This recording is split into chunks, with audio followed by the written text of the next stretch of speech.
आजकल गंभीर मुद्दे में क्या चल रहा है? What is the hot topic these days?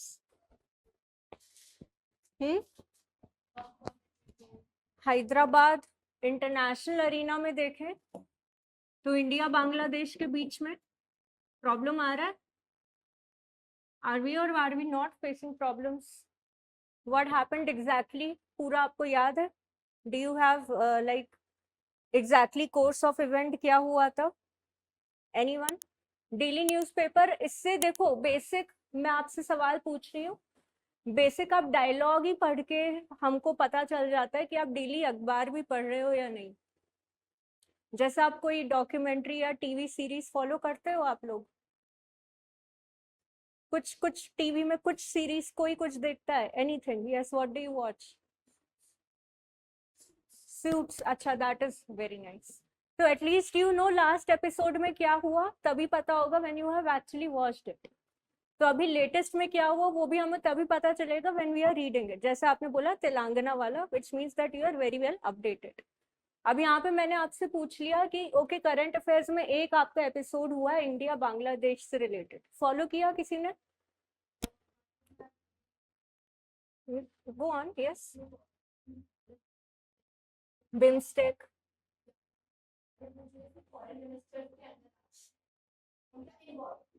हाँ, यस यस. तो इनवॉय ऑफ ढाका का भी कॉन्वर्सेशन हुआ था अजित डोभाल जी के साथ on the sidelines of BIMSTEC. And they had a cold rhetorical कि ढाका क्या क्या प्लान है, क्या चाह क्या रहे हो आप लोग इंडिया का कॉन्टेक्स्ट के बारे में, बिकॉज आपका जो चाइना की तरफ जो स्टैंड है वो हम लोगों को पसंद नहीं आ रहा. इनडायरेक्टली बता दिया उन्होंने. एंड साथ में उन्होंने ये भी बोला कि पहले पाकिस्तान भी बांग्लादेश के साथ टाई अप कर चुका है to constraint the chicken necks corridor. Yes. तो आपका ये इंडिया बांग्लादेश से रिलेटेड इम्पोर्टेंट, इसकी शुरुआत कहाँ से हुई? इसकी शुरुआत हम सबको पता है बांग्लादेश में अभी क्या चल रहा है. Let's dig up the background. Background तह तक जाते हैं. बांग्लादेश में अभी क्या चल रहा है? इंटरिम सरकार चल रही है. इंटरिम गवर्नमेंट में कौन है अभी? Muhammad Yunus. Who is Muhammad Yunus? The prime minister. Prime minister, president, chief adviser. Okay, Muhammad Yunus जो है क्या है? वो chief adviser. Okay, chief adviser to the क्योंकि इंटरिम सरकार है. इंटरिम सरकार है तो लगभग आप देखो you have not directly appointed the prime minister, but he is acting like an interim adviser. Yes.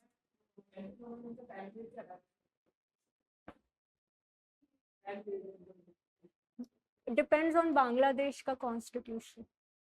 हमारे यहाँ इंटरिम गवर्नमेंट अगर किसी की आती है, it depends on political stability ज्यादातर. बांग्लादेश में अगर हम देखें तो केस सिनेरियो अलग हो. See, it is very very volatile and it is very very unstable. काफी वॉलेटाइल और अनस्टेबल है इन द सेंस हमको ये भी नहीं पता कि आने वाले हफ्तों में बांग्लादेश में फिर से कूप हो जाए, फिर से मिलिट्री कूप हो जाए, ये भी चले रहे. वी डोंट नो कि अगले दिन it might be a possibility कि मिलिट्री रूल वापस आ जाए बांग्लादेश में. सो अभी इसका टाइमलाइन ऐसा कुछ फिक्स्ड नहीं. ठीक है, ये आपका आ जाता है इंटरिम गवर्नमेंट के चीफ एडवाइजर ने क्या किया. एक बहुत ही इंपॉर्टेंट आपका रिवर वाटर प्रोजेक्ट चल रहा है, that is the Teesta river restoration program. अच्छा, मोहम्मद यूनुस से related any interesting fact that you all know? किसी चीज किसी फील्ड से एसोसिएटेड है मोहम्मद यूनुस? नहीं पता? इकोनॉमिक्स. इनको नोबेल प्राइज मिल चुका है इकोनॉमिक्स. अब ये इंडिया के लिए रेलेवेंट क्यों है कि मोहम्मद यूनुस को नोबेल प्राइज मिल चुका है इकोनॉमिक्स में? क्योंकि जिस फील्ड के लिए इनको नोबेल प्राइज मिला था दैट वाज द ग्रामीण मॉडल बैंक.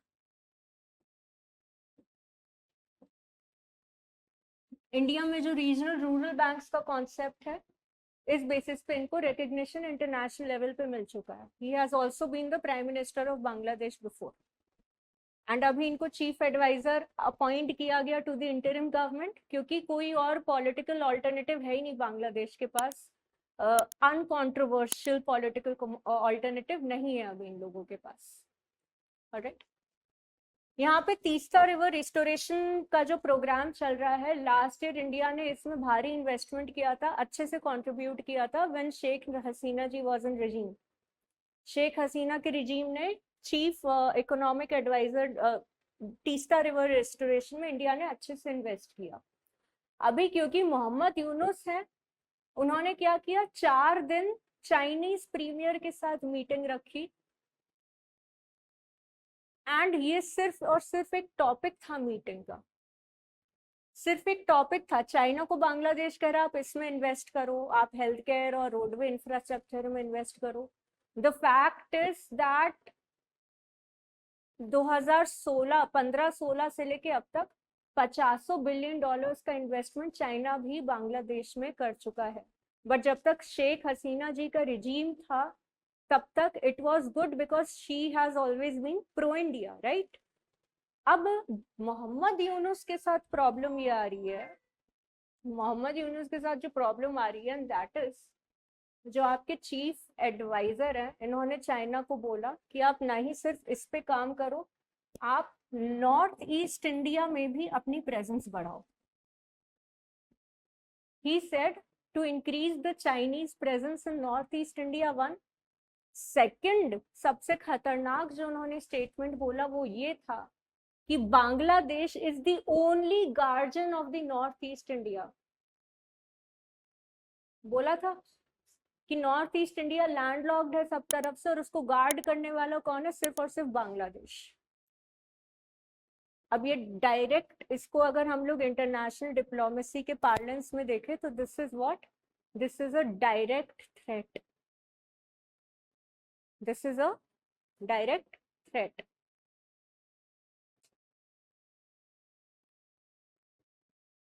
राइट.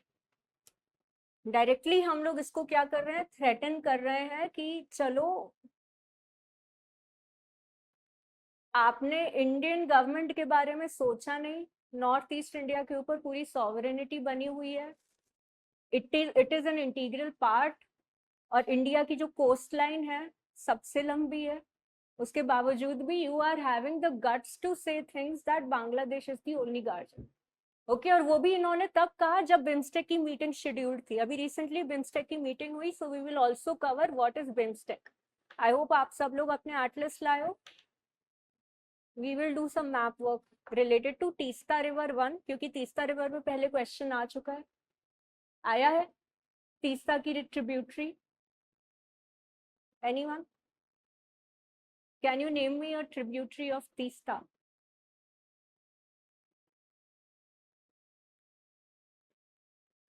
रंगीत रिवर. रंगीत रिवर है जो तीस्ता से जाके मिलता है in the state of West Bengal, right. दूसरी चीज जो आपको मैप वर्क में फाइंड आउट करनी है वो ये करनी है कि तीस्ता और ब्रह्मपुत्र नदी का जो मर्जर होता है वो कब होता है, बांग्लादेश में एंटर करने से पहले होता है या बांग्लादेश में एंटर करने के बाद होता है. पॉलिटिकली जियो स्ट्रैटेजिकली देखें तो ये भी इंपॉर्टेंट है हमारे लिए जानना, Teesta river development program Bangladesh के लिए क्यों एक रेलेवेंट एस्पेक्ट है. ये दो चीजों का आप मैप वर्क कर लो. अब इसके बदले क्या हुआ, इसको रिस्पॉन्ड किसने किया, इंडिया की तरफ से क्या रिस्पॉन्ड आया, मोदी जी ने ईद मुबारक विश कर दी. एस जयशंकर ने बोला that we should learn some geography. And S Jaishankar का जो स्टेटमेंट है आपके मेंस के लिए, आपके इंटरव्यू के लिए काफी काम आ सकता है, आपके एसे के लिए काफी काम आ सकता है. You can actually quote these lines. Okay, you can quote these lines, some of the key words and key phrases. That is, we are beyond a time. We are beyond a time when the world order was decided by a few economic powers. Hint किसकी तरफ जा रहा है?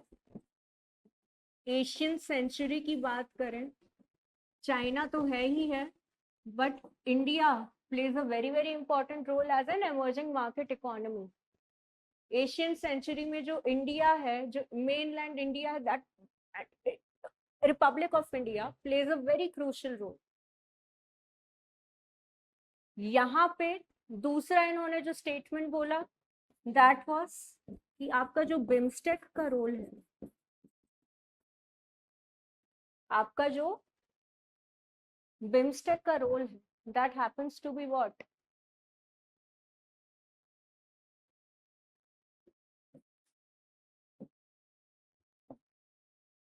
Beyond regional politics.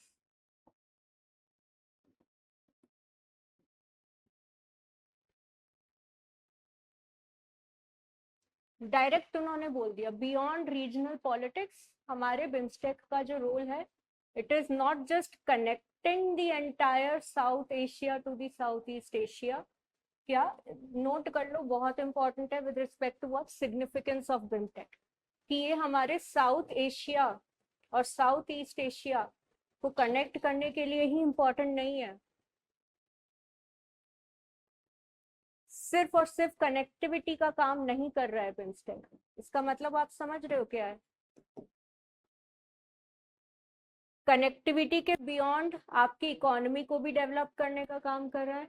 Connectivity के beyond people to people ties भी बढ़ा रहा है. कनेक्टिविटी के beyond as an Asian bloc हम लोग कैसे पावरफुल हो सकते हैं, वो भी एक महत्वपूर्ण रोल है. तो इतने बड़े ऑर्गेनाइजेशन का अगर बांग्लादेश हिस्सा है, तो it can not afford to start और to politically offend the sovereignty of a nation. Indirectly Mohammad Yunus को बिना नाम लिए उन्होंने यही बोल दिया. ओके, तो यहाँ पे क्या इंपॉर्टेंट हो जाता है? सिग्निफिकेंस. पहले चीज सिग्निफिकेंस ऑफ बिम्स्टेक क्या है. दूसरी चीज जो आपका साउथ एशियन, जो आपका सार्क है, क्यों 2016 में सार्क को हम लोगों ने बाइकआउट कर दिया? जब 2016 में सार्क को हम लोगों ने बाइकआउट कर दिया, उसके बाद क्या आया? इंपॉर्टेंट क्या हो गया?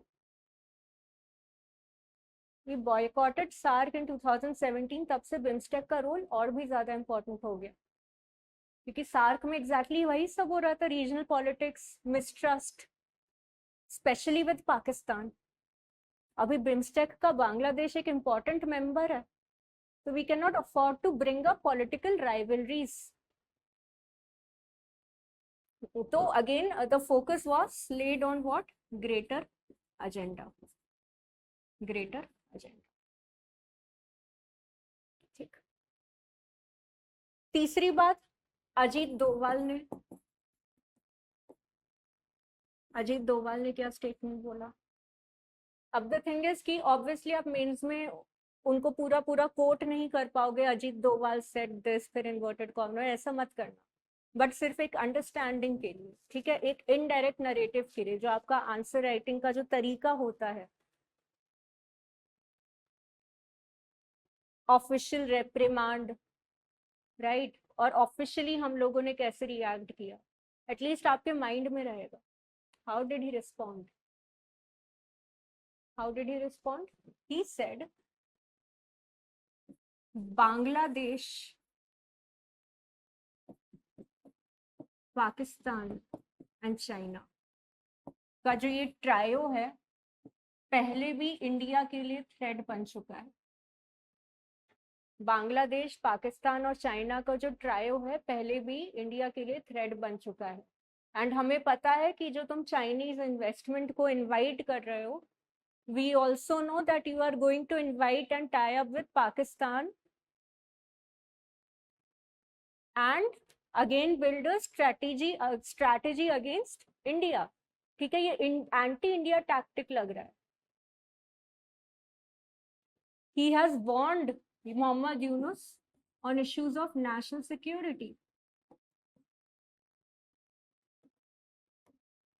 नेशनल सिक्योरिटी सीधे सीधे बोला है कि पाकिस्तान पहले भी बांग्लादेश का यूज करके नॉर्थ ईस्ट इंडिया में डिस्टरबेंस पैदा कर चुका है.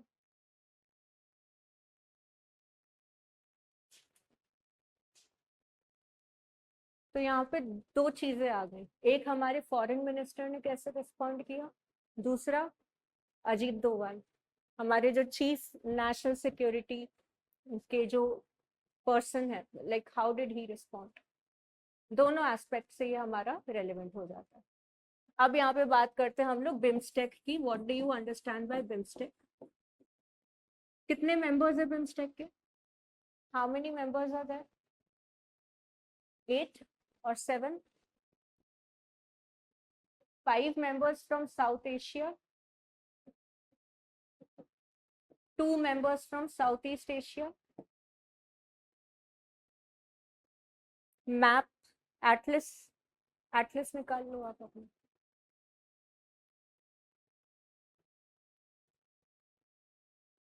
इस्टेब्लिश कब हुआ था बिम्स्टेक. Bangkok declaration.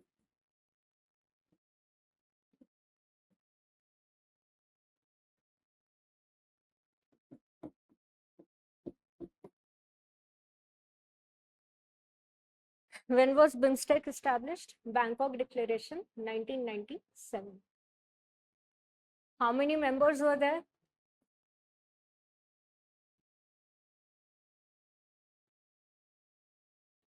शुरुआती दौर पे इसको सिर्फ बिस्टेक कहा जाता था. That is Bangladesh, India, Sri Lanka, Thailand का economic corporation.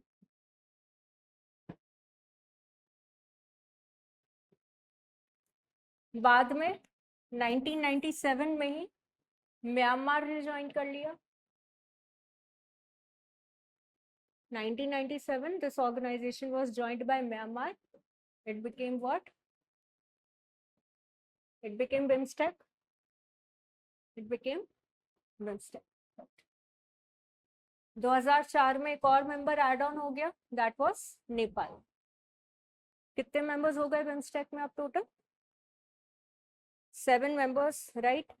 2 members from South, 5 members from South Asia, 2 members from Southeast Asian region. ठीक है. तो इंडिया के लिए क्या रेलेवेंस हो गया बिम्स्टेक का. ये हमको बेसिक पता चल गया. ठीक है. इसी तरह बिम्स्टेक के अलावा साउथ ईस्ट एशियन रीजन का इंडिया की कनेक्टिविटी की अगर बात करें तो एक और बहुत इंपॉर्टेंट ऑर्गेनाइजेशन है. That is the Mekong Ganga corporation. Mekong Ganga corporation. Mekong river एक बार ट्रेस कर लेना, ओरिजिनेट होता है चाइना से and flows in most of the parts of south east Asian countries, एक दो कंट्रीज को छोड़ के. ठीक है. Mekong and Ganga, these are the 2 important rivers. Mekong Ganga corporation exactly क्या है. एक इकोनॉमिक और cultural tie up. Economic and cultural tie up है. Again transport, infrastructure, people to people relation को बूस्ट करता है between India and major south east Asian Nations. ठीक इसी तरह आपका बिम्स्टेक आ जाता है. ठीक. तो बिम्स्टेक इंडिया के लिए कैसे रेलेवेंट है and even any other organization, चाहे हम लोग मेकोंग गंगा को देख लें या फिर बिम्स्टेक को देख लें. What is that first thing that comes to your mind when we are talking about Southeast Asia?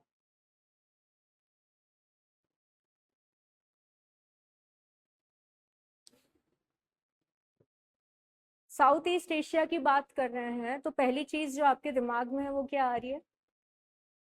India के कॉन्टेक्स्ट में यू हैव, आप पढ़ते रहते हो इसके बारे में. You have been preparing for so long. आप पढ़ रहे हो न्यूज़पेपर. Act east policy. पहले क्या था हमारा. लुक ईस्ट पॉलिसी था. लुक ईस्ट पॉलिसी बाद में बना क्या आपका एक्ट ईस्ट पॉलिसी. कि हमारा जो ईस्टवर्ड कनेक्ट है, जो हमारी ईस्टवर्ड आउटरीच है, उसको हमें कैसे तेजी से बढ़ाना है. उसको कैसे हमें डीप रूटेड टाइज वहां पे एस्टैब्लिश करने हैं through actual investments, right, through real time investments and tie-ups, partnerships, whatsoever you want to call. ठीक है, आप इंडिया म्यांमार को देख लो फॉर एग्जांपल।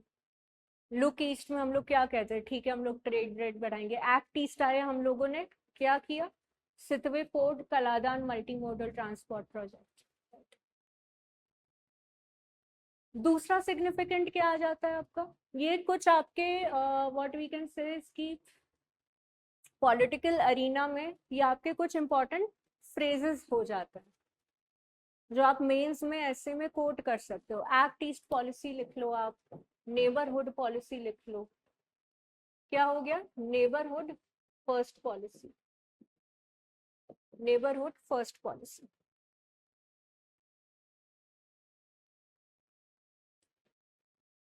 तीसरा सिग्निफिकेंस क्या है बिम्स्टेक का, अगर आप तीसरा, शैल आई इरेज दिस,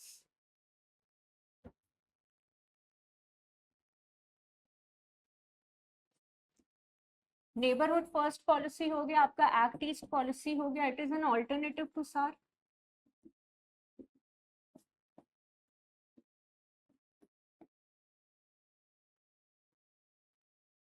आपका लुक ईस्ट पॉलिसी हो गया, एक्ट ईस्ट पॉलिसी हो गया, सार्क का ये ऑल्टरनेटिव है। सार्क आज की डेट में अगर हम लोग ये कह रहे हैं कि सार्क इररेलेवेंट हो गया, या सार्क के लिए जो एग्जैक्ट वर्ड आप यूज कर सकते हो डिसफंक्शनल हो गया, ठीक है, तो आपके लिए फ्रॉम द मेन्स पर्सपेक्टिव ये भी जानना जरूरी है कि जो डिसफंक्शनैलिटी आया है सार्क में वो क्यों आया है, because of political mistrust, because of ambiguities, regional conflicts. 2016 से ऑलमोस्ट आपको बंद पड़ा है। Alternative to SAARC, neighbourhood first policy, act east policy. Anything else, कोई और आप लोगों के दिमाग में कोई पॉइंट आ रहा है from what ever you understand, from what ever you know, और क्या सिग्निफिकेंस है बिम्स्टेक का?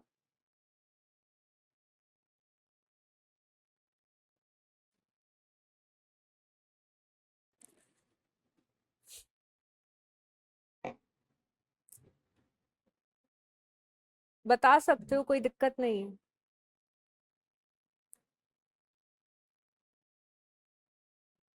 भाई ये रीजनल और इकोनॉमिक कोऑपरेशन को बूस्ट करेगा। जो चाइना का जो प्रेजेंस है, countering Chinese presence, Chinese presence को काउंटर करने के लिए जरूरी है ये, यस, हाउ?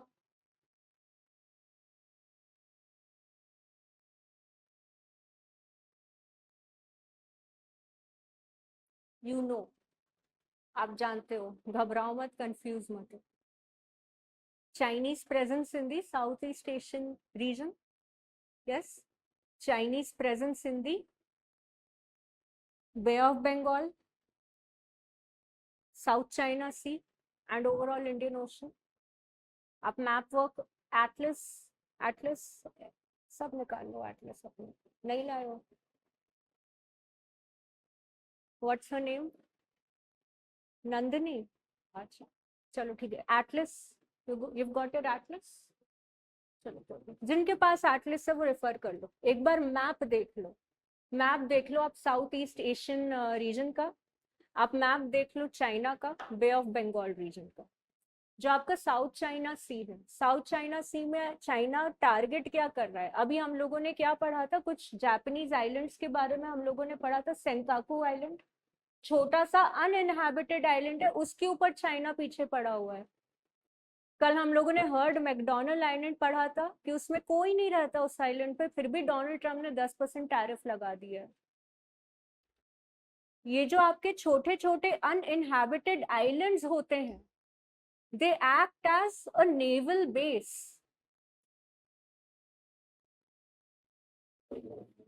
ये जो आपके छोटे छोटे अनइनहैबिटेड आइलैंड्स होते हैं, ये एक नेवल बेस की तरह काम करते हैं कि नहीं? We have already discuss this. Senkaku island news में है, हर्ड एंड मैकडोनल्ड आइलैंड हम लोगों ने देखा। अब यहाँ हम लोग बे ऑफ बंगाल रीजन की बात कर रहे हैं, हम लोग इंडिया की कनेक्टिविटी के बारे में बात कर रहे हैं with the south east Asian reason. तो यहाँ पे अगर कुछ आइलैंड्स के बारे में आप देखोगे तो क्या आ सकता है? You should be knowing about it. ठीक है, यहाँ पे अगर कोई आइलैंड है that is under the Chinese threat, आप अंडमान सी को देख लोगे अगर फॉर एग्जाम्पल, वहां पे है कोको आइलैंड। अब चाइना इन अनहैबिटेड आइलैंड्स को इसलिए भी टारगेट करता है ताकि अपना नेवल बेस वहां पे बना सके। नेवल बेस बनाने का मतलब कि उस रीजन पे चाइना का सर्वेलेंस बढ़ जाएगा, वहां पे वाइट शिपिंग यानी कि मर्चेंट शिपिंग को भी चाइना ट्रैक कर सकेगा, एंड ओवरऑल अपना एसर्शन या स्ट्रॉन्ग होल्ड जो चाइना की फॉरेन पॉलिसी है, एक्सपैंड करो, एसर्ट करो अपनी सॉवरेनिटी। एंड हाइड्रोकार्बन एक्सप्लोरेशन आपका तीसरा एस्पेक्ट है। तो जो आपका साउथ ईस्ट एशियन रीजन है, साउथ ईस्ट एशियन रीजन इसलिए भी हमारा बहुत ज्यादा इंपॉर्टेंट है for better integration with India, ताकि हम लोग अपनी कनेक्टिविटी बढ़ा सकें, ताकि हम लोग अपनी कनेक्टिविटी बढ़ा सके, चाइनीज प्रेजेंस को हम लोग काउंटर कर सके। आप एग्जाम्पल देख लो, ये ऐसे देख लो कि जैसे इंडिया ने Kaladan multi modal transport project start किया।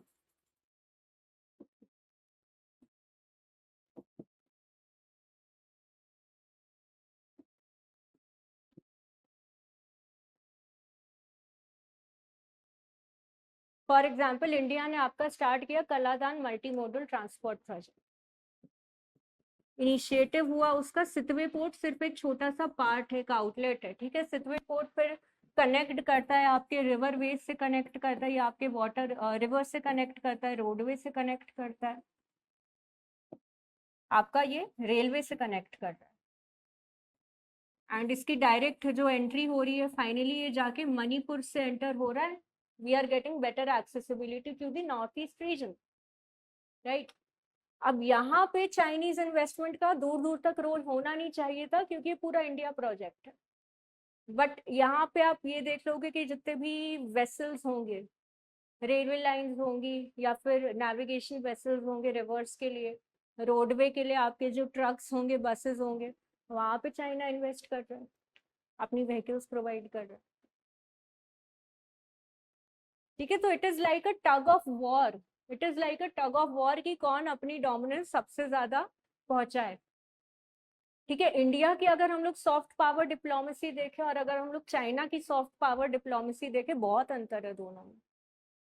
हमारी सॉफ्ट पावर वाकई में सॉफ्ट पावर ही है, and not to be very very critical and very harsh, but अब तक इंडिया जो करता आया है वो सिर्फ चाइना को ही compete और काउंटर करने के इनिशिएटिव्स ले रहा है, कि हम लोगों ने एक ब्लाइंड फोल्ड बना लिया है कि चाइना ने पहले जिबाउती पे, Djibouti you all know, horn of Africa, पहले नेवल बेस किसने बनाया?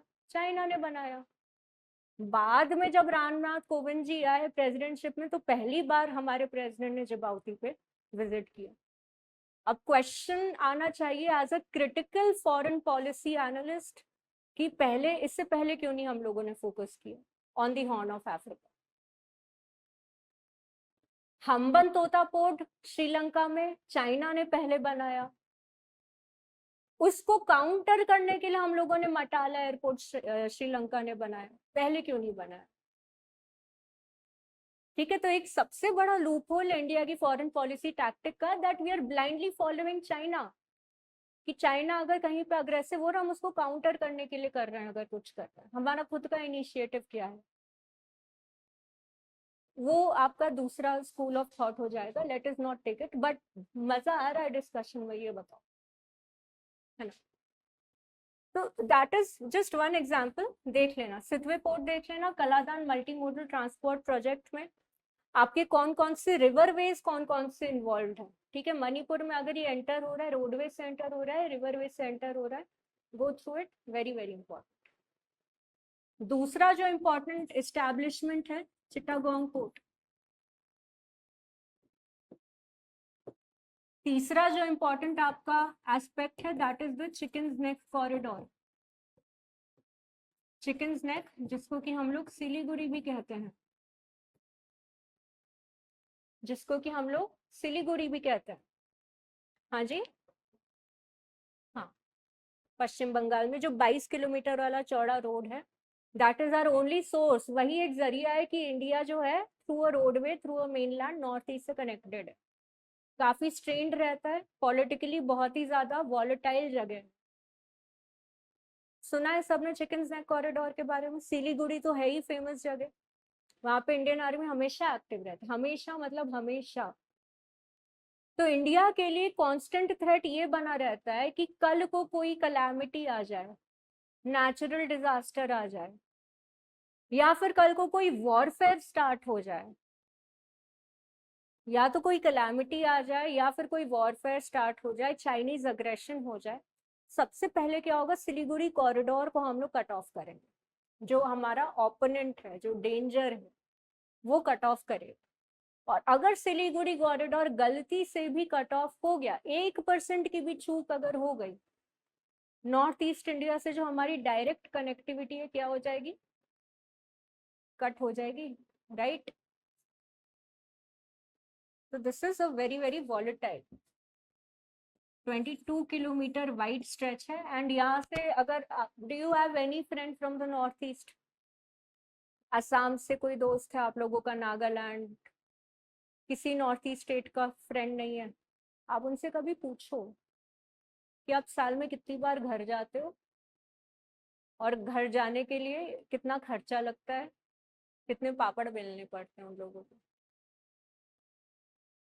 अगर ट्रेन या रोडवे पकड़ेंगे तो फिर, अगर कोई काम करने वाला इंसान होगा तो आप भूल जाओ, it takes a lot of time. Railway या रोडवे रीजनेबल है, टाइम लगेगा। एयरवेज आर एक्सपेंसिव, ठीक है। इवन दो यस, हम लोग रीजनल कनेक्टिविटी पे हम लोग वर्क कर रहे हैं, बट सपोज कोई दार्जिलिंग से है, कोई कालिम्पोंग से है, या सिक्किम से है, तो वो इंडिया के एयरबेस से होके जाता है, जो कि कोलकाता में। Still it burns a hole in their pocket. तो इसका ऑल्टरनेटिव क्या निकाला है? इसका ऑल्टरनेटिव यही निकाला है, सितवे पोर्ट की एक ऑल्टरनेटिव, यही एक रीजन है, यही एक मात्र रीजन है कि सितवे पोर्ट को हम लोग इतना ज्यादा महत्व दे रहे हैं। सबसे पहली बात, नेविगेशन बहुत सस्ता होता है। वाटरवेज या रिवरवेज से navigation is much more efficient, much more economical than any other port. अब यहाँ पे बात आ जाती है आपकी Chittagong port. Where is this? Chittagong famous है, नाम सुना है सबने? गोल्डन ट्रायंगल का नाम सुना है? ड्रग्स स्मगलिंग, वो गोल्डन क्रिसेंट है। दो है, एक गोल्डन क्रिसेंट है और एक गोल्डन ट्रायंगल है। ये जो गोल्डन ट्रायंगल है that is basically Myanmar, not China, south east Asian Nations, ठीक है। अब गोल्डन ट्रायंगल में कई बार आपका चिटागोंग पोर्ट भी आ जाता है, क्योंकि इसको स्मगलिंग एक्टिविटीज के लिए भी यूज किया जा चुका है पास्ट में। बट ब्रॉडर अगर इसकी पिक्चर देखें तो बांग्लादेश में ये लोकेटेड है, ठीक है। बहुत ही पुराना रीजन है ये। चट्टोगांव, चट्टोग्राम नाम से इसका जो है पुराना एंशियंट नेम इसका है चट्टोग्राम, ठीक है। द थिंग इज कि 1947 की हम लोग थोड़ा सा समझते हैं, जब इंडिया को, भारत को आज़ादी मिली थी, east Pakistan was, Bangladesh was east Pakistan ना। Chattogram port was so integrated in the Indian landscape कि 3 दिन तक वहाँ इंडिया का ही झंडा लहराते गए। उनको यही नहीं पता था कि वो ईस्ट पाकिस्तान का हिस्सा है। भारी रिवोल्ट हुआ था, they wanted to join the republic of India. It is that much of an integral part. आप मैप पे एक बार वर्क करो, लोकेट करो आप चट्टोग्राम पोर्ट को, वेरी वेरी इंपॉर्टेंट। 80% प्रोबेबिलिटी है आपका प्रीलिम्स में आ सकता है। कुछ नहीं पूछेगा, आपसे पूछ लेगा कि नॉर्थ ईस्टर्न रीजन के कौन कौन से स्टेट्स जो हैं वो चट्टोग्राम पोर्ट को क्या कर रहे हैं, बॉर्डर कर रहे हैं।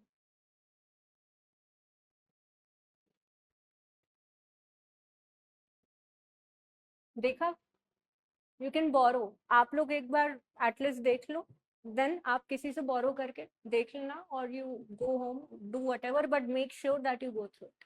कौन से नॉर्थ ईस्टर्न स्टेट है? उत्तम, नहीं क्या नाम है, उमेश। हाँ बताइए, कौन से नॉर्थ ईस्टर्न स्टेट्स हैं जो चट्टोग्राम पोर्ट को बॉर्डर कर रहे हैं? हम्म हम्म हम्म। नाउ ये जो आपका रीजन है, अब समझ में आया इसका सिग्निफिकेंस क्यों इतना फोकस कर रहे हैं? अब समझ में आया? ये जो पोर्ट है बांग्लादेश के 80% एक्सपोर्ट इंपोर्ट को ये हैंडल कर रहा है। बांग्लादेश के 80% एक्सपोर्ट इंपोर्ट को ये पोर्ट हैंडल कर रहा है, पहली बात। दूसरा, not just this, not just this, दूसरा आपका यहाँ एस्पेक्ट आ जाता है, इंडिया और नेपाल इस पोर्ट को भारी तरीके से यूज करते हैं फॉर ट्रांसशिपमेंट। ट्रांसशिपमेंट क्या होता है, एनी आइडिया? ट्रांसशिपमेंट मतलब डायरेक्टली हम लोग अपने पोर्ट पे जब शिपमेंट ना रिसीव करके किसी दूसरी कंट्री के पोर्ट को यूज करके हम लोग रीराउट कर रहे हैं अपने पोर्ट्स को। ट्रांसशिपमेंट के लिए इसको अच्छे से यूज करते हैं। तीसरा, ऑब्वियसली इसमें चाइना इंटरेस्ट ना ले तो फिर बेकार है जियो politics.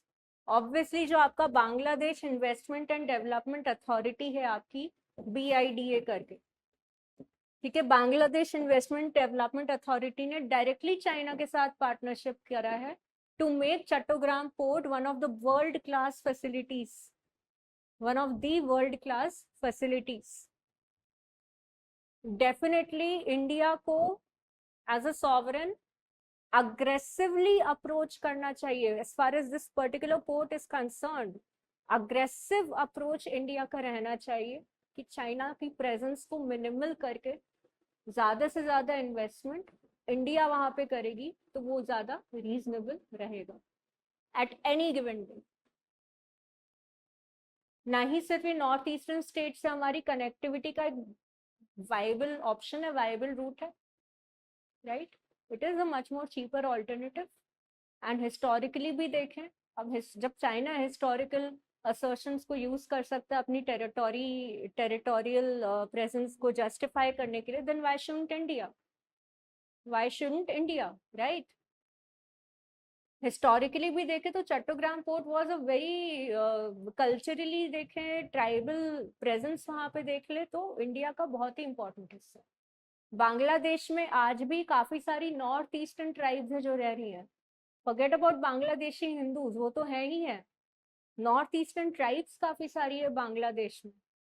Garo, Khasi, Jaintia, Manipuri, everywhere you will find. So इस कॉन्टेक्स्ट में ये दोनों इंपॉर्टेंट आपके मैप वर्क हो गए with respect to India Bangladesh relations, with respect to BIMSTEC. ठीक है, अब यहाँ पे जो आपका बिम्स्टेक समिट हुआ है इससे रिलेटेड हम लोग कुछ फैक्चुअल एस्पेक्ट अगर देख लें। थीम क्या है इस साल का जो बिम्स्टेक समिट हो रहा है, कहाँ पे कंडक्ट करवाया जा रहा है? First of all, which country? Thailand. ठीक है, जो आपका 6th समिट है थाईलैंड में हो रहा है।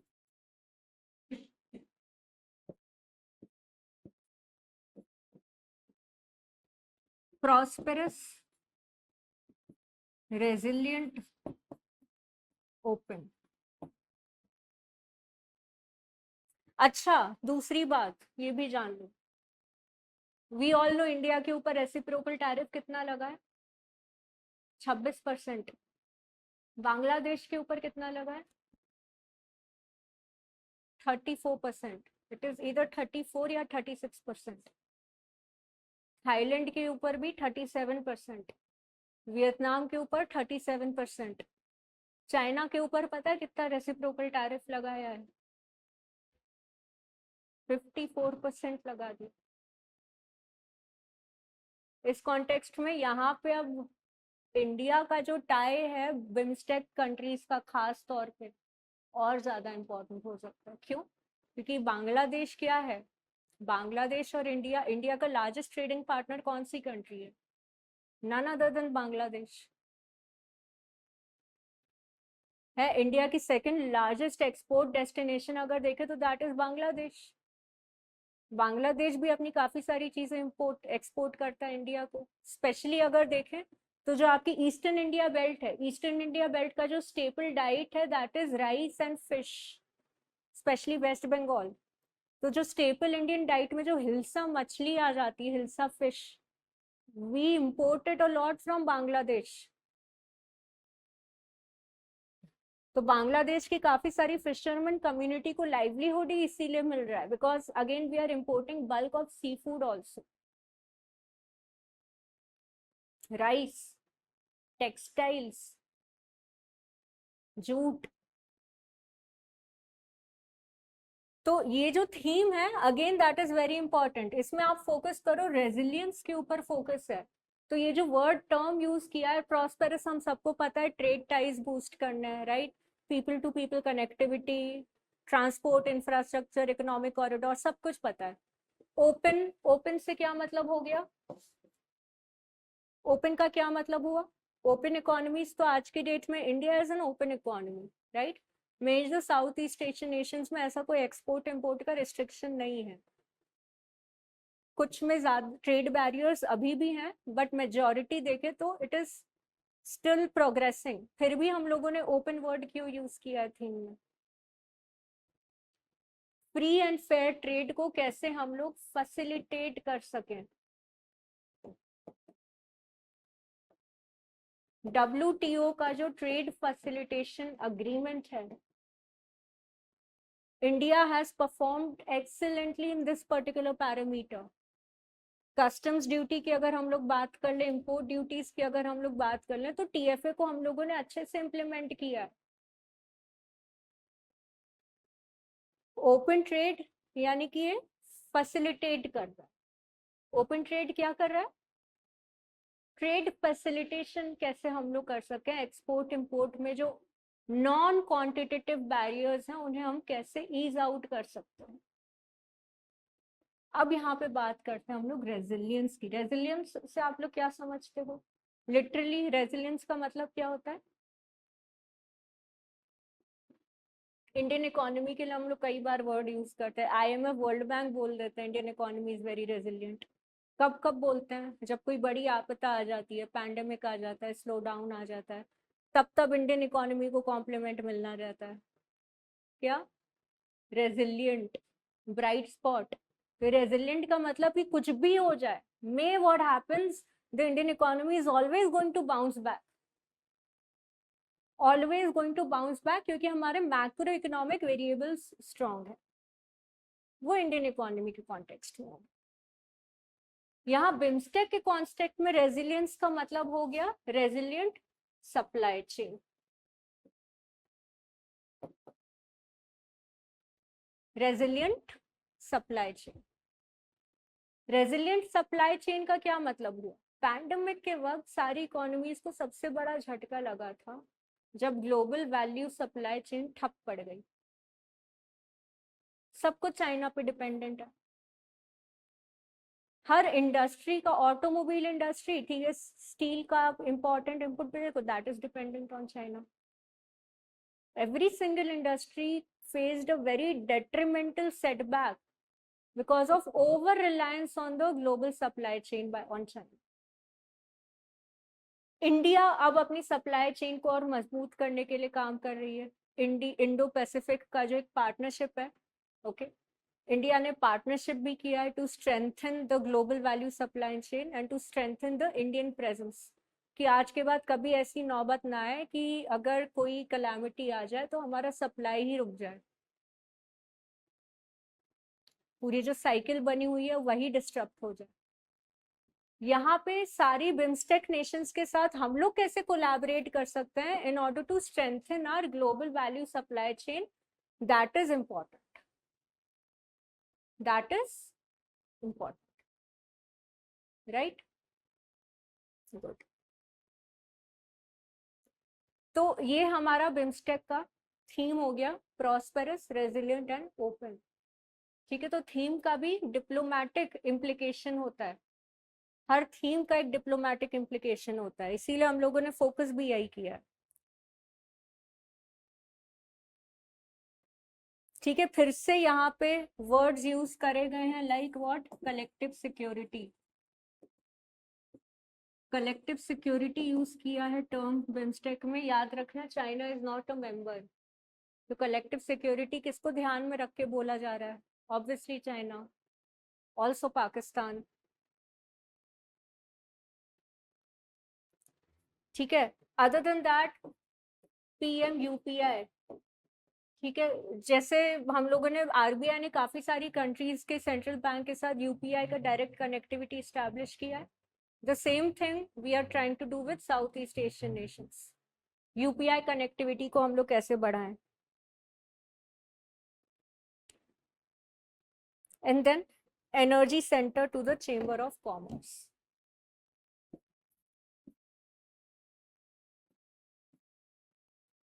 यहाँ पे एनर्जी सेंटर की अगर बात करें तो सबसे ज्यादा एनर्जी इंफ्रास्ट्रक्चर में इंडिया ने बांग्लादेश में इन्वेस्ट किया, चाहे हम लोग थर्मल पावर प्लांट ले लें, चाहे हम लोग हाइड्रो पावर प्लांट्स ले लें। ठीक है, इसी तरह आपका एक और इम्पोर्टेंट न्यूक्लियर पावर प्लांट है, that is the Rooppur.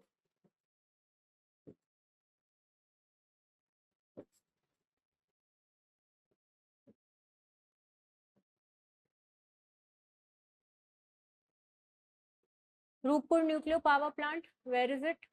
Factual question है, कोई बात नहीं, नहीं आता नहीं आता, इंडिया में नहीं है। आप खुद सोचो, आप खुद सोचो, लॉजिकली सोच लो, चलो बांग्लादेश है, नेपाल है, भूटान है, म्यांमार है, श्रीलंका है, थाईलैंड है, रूपपुर कौन सी कंट्री में ज्यादा सूट करेगा? कहाँ पे एप्ट लग रहा है? बांग्लादेश। ठीक है, कई बार ऐसा हो सकता है कि आपके सामने प्रीलिम्स में ऐसा भी सवाल आ जाए जो आपको नहीं आता हो। जरूरी नहीं कि फैक्चुअल जो आपकी नॉलेज है हमेशा काम है, यहाँ पे वर्क करता है आपका इंटेलिजेंस कैसे, इंटेलिजेंट गेसिंग। होता तो वो श्रीलंका भी हो सकता था, right, but we got luck. ठीक है, बट श्रीलंका में आप देखो तो ऐसे ऐसे नाम हो गए, हम्बन तोता हो गया, मताला हो गया, जाफना हो गया। जाफना पता है सबको, नदन श्रीलंका जो सिविल वॉर हुआ था, LTTE। ठीक है, अभी एक और आइलैंड आया था, काछातीवू आइलैंड। ठीक है, ऐसे ऐसे नाम है श्रीलंका में। बांग्लादेश में जो आप नाम देखोगे, दैट वुड बी वो मोर मोर इंडियन वर्जन, इंडियनाइज्ड। जैसे आप रिवर्स के भी नाम अगर देख लो, बांग्लादेश में पद्मा, मेघना है, ये हिंदी वर्ड्स हिंदी में भी पाए जाते हैं। बंगाली नाम रूपपुर नेचुरली कहाँ हो गया आपका? बांग्लादेश। ठीक है, होने को तो नेपाल भी हो सकता था, बट स्टिल भूटान में आप देखोगे नाम, दैट वुड बी अगेन, उसमें थोड़ा टिबेटन टच आ जाएगा, right? Rooppur nuclear power plant again India ने बनाया था बांग्लादेश में इन कोलैबोरेशन विद रशिया। ठीक है, इंडिया रशिया की सिविल न्यूक्लियर डील हुई थी, तो एक कोऑपरेटिव न्यूक्लियर डील के अंदर इंडिया ने इनिशिएटिव लिया that Bangladesh should also have a nuclear power plant. Okay, so that is the kind of strategic ties. आप रोडवेज एंड रेलवेज देख लो, रेलवे 1947 में कोलकाता टू ढाका एक रेलवे लाइन चलती थी, मैत्री एक्सप्रेस, 40 इयर्स तक बंद पड़ी रही, 2008 में दोबारा से स्टार्ट किया। ठीक है, लैंड बाउंड्री अग्रीमेंट, पूरा का पूरा आप लैंड बाउंड्री अग्रीमेंट अगर जाके देखोगे, not everything was in favour of the Indian union. उसमें भी हम लोगों ने बांग्लादेश को प्रेफरेंस दे दिया, राइट? तो again these are some of the initiatives, soft power measures जो आप कोट करके आ सकते हो एक्चुअली।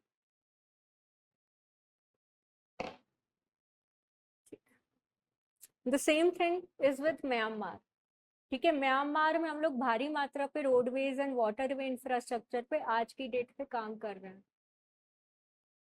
रोहिंग्या का जब क्राइसिस हुआ था म्यांमार में, जब रोहिंग्या इमिग्रेंट्स आए थे इंडिया में, Tamil Nadu government provided provisional cards ताकि राशन पानी उनको मिल सके, ठीक है? तो अगेन इसमें जो अग्रीमेंट साइन हुआ है, कौन सा अग्रीमेंट साइन हुआ है? That is the Bangkok vision 20, that is the Bangkok Vision 20, right? तो जो बैंकॉक विजन 2030 है, फोकस क्या कर रहा है? रीजनल प्रॉस्पेरिटी पे। बहुत ये मतलब जेनेरिक पॉइंट्स, इसमें ज्यादा कुछ समझने वाला नहीं है, but if we are able to quote it in our answers, it will earn us some brownie points. Again economic integration,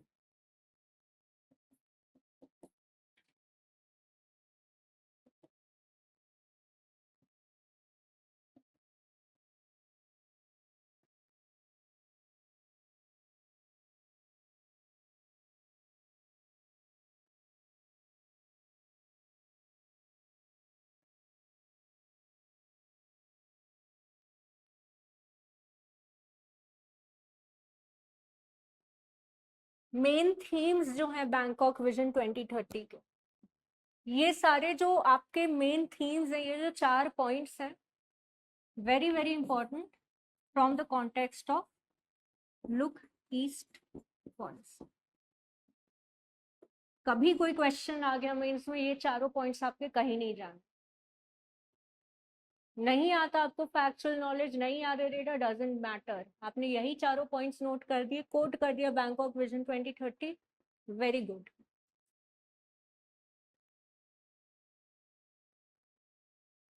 काफी सिमिलर है ये मेकोंग गंगा का जो कॉर्पोरेशन है, cultural people to people ties को बूस्ट करने का, उससे भी काफी ज्यादा मेल जोल ये खाता है, तो उस कॉन्टेक्स्ट में भी इट इज रेलेवेंट। इसमें अगर हम लोग बिम्स्टेक ऑर्गेनाइजेशन की बात करें तो आपके कुछ इनिशिएटिव्स आ जाते हैं, दैट इज जो पहला इनिशिएटिव साइन हुआ था, that was the Bodhi initiative, ठीक है? तो Bodhi initiative, again the word that is being used here is Bodhi. क्या कनेक्ट करता है साउथ ईस्ट एशियन नेशंस को नॉर्थ ईस्ट इंडिया से? Buddhism. Buddhism is something that connects India with Sri Lanka. Buddhism is something that connects India and Bhutan, Arunachal Pradesh, and the entire Southeast Asian bloc. Right? तो ये जो बोधि initiative है, one of the landmark, इसको हम flagship initiative कह सकते हैं, क्योंकि ये नाम ही जोड़ रहा है आपस में सबको, ये नाम ही आपस में जोड़ रहा है। That is basically BIMSTEC organization.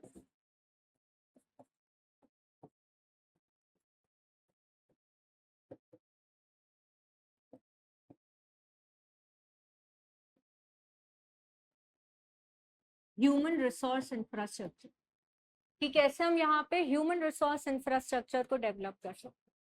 Human resource infrastructure का मतलब ये हो गया इनडायरेक्टली, इसका इम्प्लाइड मीनिंग अगर हम देखो तो यहाँ हम लोग इन्वेस्ट करेंगे किसमें? यूनिवर्सिटीज में, कॉलेजेस में, स्कूल्स में, स्किल डेवलपमेंट, ज्यादा फोकस इस पे स्किल डेवलपमेंट पे रहेगा, ठीक है? सिमिलर इनिशिएटिव हम लोगों ने काफी सारी अफ्रीकन कंट्रीज के साथ भी ले रखा है, जहाँ पे हम लोग यूनिवर्सिटीज और स्किल डेवलपमेंट सेंटर्स डेवलप कर रहे हैं। उसी लाइन में ये बोधि इनिशिएटिव भी फोकस करेगा, दैट ओके यहाँ पे जो पॉपुलेशन है it is well educated. whenever we are talking about human resource infrastructure, 3 चीजें implied आनी ही आनी है, schools, education, medical and skill, ठीक है? that is one initiative। तो जो आपके बिम्स्टेक के जो सेंटर्स ऑफ एक्सीलेंस हैं, अगेन सेंटर्स ऑफ एक्सीलेंस हम लोग जो बनाएंगे that would be associated with disaster management, sustainable maritime transport,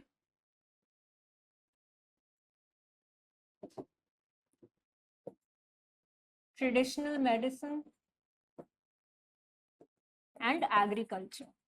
agriculture से रिलेटेड आपका रिसर्च एंड डेवलपमेंट। ठीक है, तो अलग अलग साउथ ईस्ट एशियन स्टेट्स में हम लोग सेंटर्स ऑफ एक्सीलेंस डेवलप करेंगे associated with disaster management, maritime transport, traditional medicine and architecture. Again very relevant. उसके बाद कुछ आपके फैक्चुअल पॉइंट्स आ जाते कि cancer care capacity building unit हम लोग बना रहे हैं, राइट। चेंबर ऑफ कॉमर्स पे हम लोग फोकस कर रहे हैं। पीपल टू पीपल लिंकेजेस में आपका क्या क्या आ जाएगा, कैसे हम लोग कनेक्ट करते हैं, people to people tie up, culture, sports, education, employment, काफी सारी चीजें, इन्वेस्टर्स। इंटेंजिबल कल्चर की बात करें तो नालंदा यूनिवर्सिटी में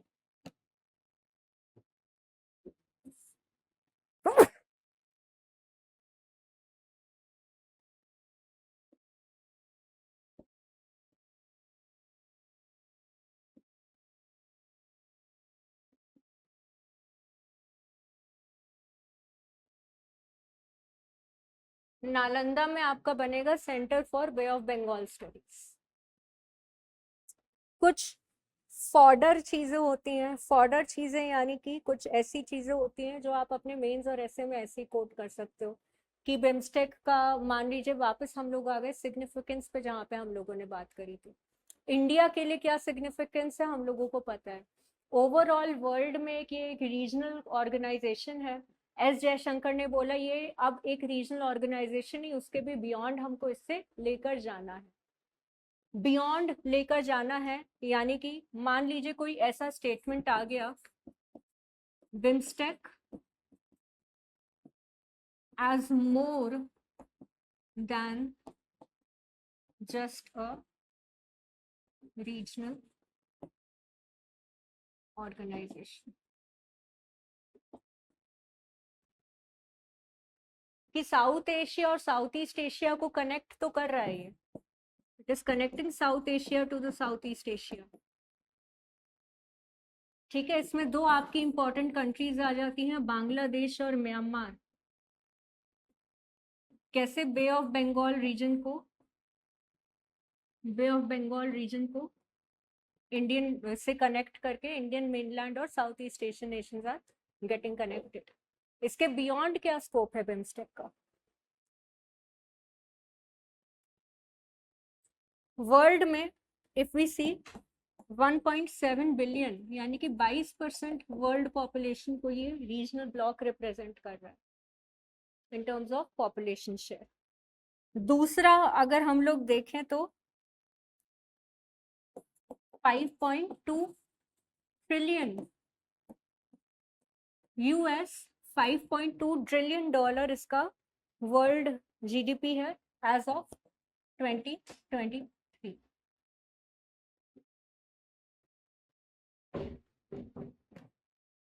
तीसरा more than just a regional organization में तीसरा पॉइंट कुछ आ रहा है आपके माइंड में, यस एनीथिंग। आप ये सोचो बिम्स्टेक जिन कंट्रीज को रिप्रेजेंट करता है वर्ल्ड में कैसे कंट्रीब्यूट करना है। Global transport, global maritime transport में उसका क्या सिग्निफिकेंस है, anyone. Straight straight of Malacca,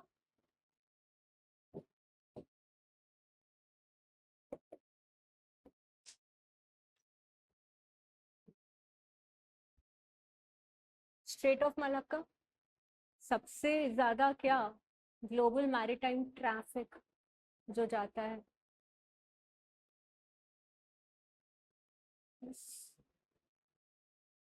और कैसे वर्ल्ड को कैसे कंट्रीब्यूट कर रहा है BIMSTEC, natural resources, agriculture, tourism,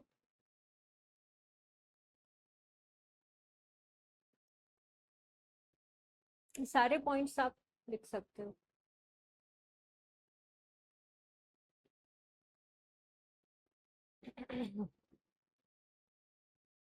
ठीक है, the thing is, the point is कि जो फैक्चुअल है वो फैक्चुअल है, वो आप किसी भी वेबसाइट पे जाके पढ़ोगे आपको फैक्ट्स एज इट इज मिल जाएंगे। आप मंथली मैगजीन डाउनलोड करके पढ़ोगे आपको फैक्ट्स एज इट इज मिल जाएंगे। आपको बियॉन्ड द फैक्ट्स सोचिए। हम लोगों को क्या करना है, वी हैव टू और we need to think beyond the facts. जो लिखा है सो तो है, ब्लैक एंड व्हाइट। न्यूज़पेपर भी छाप रहा है, XYZ कोचिंग्स की मैगजीन भी छाप रही है, बट यूपीएससी पूछेगा आपसे बियॉन्ड द फैक्ट्स। यूपीएससी आपसे पूछेगा प्रीलिम्स में या फिर मेंस में, ऐसे में ऐसे क्वेश्चन आ जाएंगे तो आप क्या करोगे? ठीक है, तो ये एस्पेक्ट हमारे लिए जरूरी हो जाता है। ठीक है, स्ट्रेट ऑफ मलक्का के अलावा और कुछ इंपॉर्टेंट है ज्योग्राफिकल लोकेशन बिम्स्टेक में? बिम्स्टेक सिर्फ इकोनॉमिक टाई अप ही नहीं है, ये हिमालयन इकोलॉजी को कनेक्ट करता है किससे?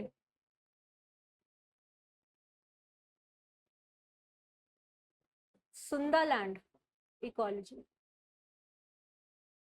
दो अलग अलग, जैसे म्यांमार में अभी अर्थक्वेक भी आया, राइट? ऑपरेशन ब्रह्मा हम लोगों ने लॉन्च किया। तो जब म्यांमार में हम लोगों ने अर्थक्वेक को स्टडी किया, वी सॉ कि जो सागियांग ट्रैप है, फॉल्ट है, फॉल्ट लाइन है, जब फॉल्ट लाइन बेसिकली होता है जो आपका लैटरल अर्थक्वेक आता है, लैटरल अर्थक्वेक आता है या फिर जो जोन ऑफ अर्थक्वेक होता है शैलो होता है, उसका impact vast stretches of land पे हमें देखने को मिलता है। अब मान लो सागियांग फॉल्ट पे एक आया, ब्लॉकेज आया सागियांग फॉल्ट पे, राइट? अर्थक्वेक आया तो उसमें दो टेक्टोनिक प्लेट्स के बीच में डिस्टर्बेंस आया। One was the Indian plate, another one was the Sunda plate. ठीक है, तो काफी सारी थ्योरीज हैं। फॉर एग्जांपल म्यांमार की जो थ्योरी है, the Arakan Yuma ranges, Arakan Yuma ranges up till Andaman and Nicobar islands, वो हिमालयन माउंटेन्स का साउथ ईस्ट एशियन स्ट्रेच है। That is a theory, right? अब उसके फेवर में भी काफी सारे लोग हैं, उसको कॉन्ट्रडिक्ट करने के लिए भी उसके मतलब क्रिटिसाइजर्स भी हैं। No, that is not true. आप ऐसा कैसे कह सकते हो? ठीक है, द थिंग इज कि अगेन ये जो है ये सिर्फ दो इकोनॉमीज, दो बड़े इकोनॉमिक ब्लॉक्स को ही नहीं रिप्रेजेंट कर रहा है। Thank you. ये आपके इकोनॉमिक ब्लॉक्स को ही रिप्रेजेंट नहीं कर रहा है, ये आपके दो इंपॉर्टेंट इकोलॉजीज का जो कनेक्ट है उसको भी स्टैब्लिश कर रहा है, उसको भी स्थापित कर रहा है। ठीक है, दो इंपॉर्टेंट कल्चर्स को रिप्रेजेंट कर रहा है, ये हिस्टोरिक कल्चर्स को रिप्रेजेंट कर रहा है। जैसे म्यांमार में अगर हम देखेंगे तो काफी साल पहले एक एंशियंट पगोड़ा टेम्पल था म्यांमार में। इंडिया ने इन्वेस्ट किया to recover and restore it. क्यों इंडिया किसी एंशियंट टेम्पल में इंटरेस्ट लेगा इन म्यांमार?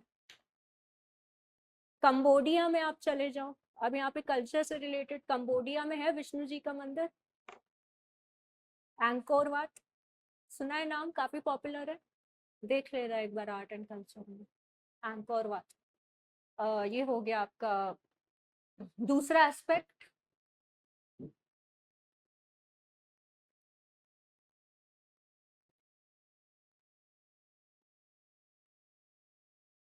थाईलैंड, थाईलैंड में भी हम देखेंगे कल्चर से, वहां पे क्या थाईलैंड के किंग का सिंबॉलिक नेम क्या है? हमारे भगवान श्री राम से रिलेटेड, राइट?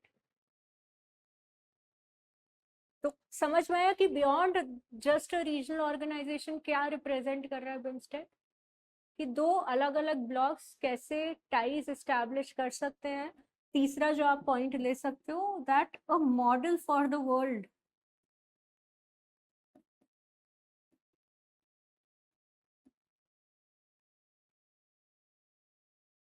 कि डिफरेंसेस होने के बाद भी आप कैसे बाकी सारे एस्पेक्ट्स पे एक स्ट्रॉन्ग टाई अप और एस्टैब्लिशमेंट बना के आगे बढ़ सकते हैं। ठीक है, तो अब क्योंकि ये न्यूज में है, बहुत ज्यादा इंपॉर्टेंट है, एंड इंडिया बांग्लादेश के बीच में जो स्कर्मिश आया है आप मान के चल लो कोई ना कोई क्वेश्चन आने ही वाला है, तो इसको कवर करना भी हमारे लिए अब जरूरी है। ठीक है, कुछ कुछ चीजें आप और देख सकते हो, काफी सारी चीजें हैं। फॉर एग्जांपल रूपकुल पावर प्लांट हम लोगों ने डिस्कस कर लिया। एक है आपका India Bangladesh friendship pipeline. India Bangladesh friendship pipeline basically gas pipeline है, जो कि ट्रैवल करती है क्या, कोलकाता से आसाम एंड देन बांग्लादेश में गैस कनेक्टिविटी को बढ़ाने के लिए। अब वो आसाम के नुमालीगढ़ रिफाइनरी से इम्पोर्टेंट है, कनेक्टेड है। तो यहाँ पे इंडिया का सबसे पुराना रिफाइनरी अगर हम बात करें तो that happens to be the Numaligarh refinery itself।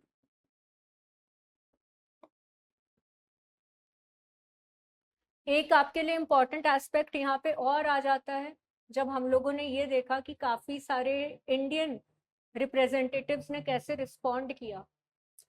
अब यहाँ पे आप इंटरेस्टिंग चीज ये देखो कि ग्लोबल डिप्लोमेसी में और ग्लोबल लैंडस्केप में स्टेट्स का क्या रोल हो जाता है। आया है क्वेश्चन मेंस में, पूछा जा चुका है, what is the role of the state in global diplomacy है। अब ग्लोबल डिप्लोमेटिक अरीना में स्टेट्स का जो रोल है that is essentially associated with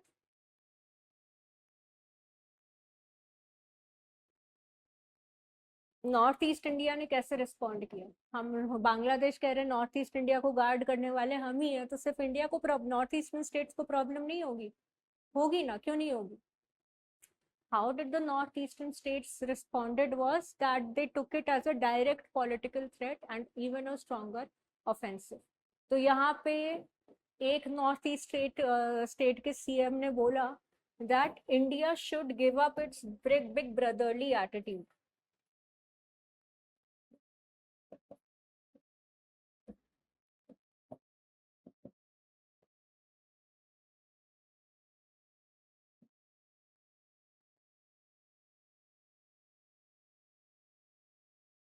India का जो एटीट्यूड है बड़े भाई वाला, कि जरूरत के टाइम पे हम लोग काम आ रहे हैं, प्रोटेक्शन प्रोवाइड कर रहे हैं, तुम पे अटैक हुआ मानो हम पे अटैक हुआ, we will send the army.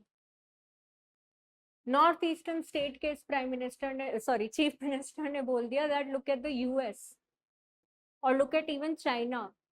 कोई भी थ्रेट आता है हम लोग तुरंत वो कंट्रीज एक अग्रेसिव स्टैंड ले लेती हैं, और अब इंडिया की बारी है to give up its big brotherly attitude with respect to our neighbourhood first policy and focus on a more balanced approach, कि नेबरहुड फर्स्ट एंड भाईचारे के बियॉन्ड जाके हमको एक अग्रेसिव अप्रोच भी लेना होगा। अब हमें अपनी सॉवरेनिटी असर्ट करनी स्टार्ट कर देनी चाहिए। We should now start asserting our sovereignty not just in the northeastern region but also in the littoral regions। Andaman Sea हो गया, right, Andaman Nicobar Islands हो गए आपका, साउथ ईस्ट एशियन नेशन।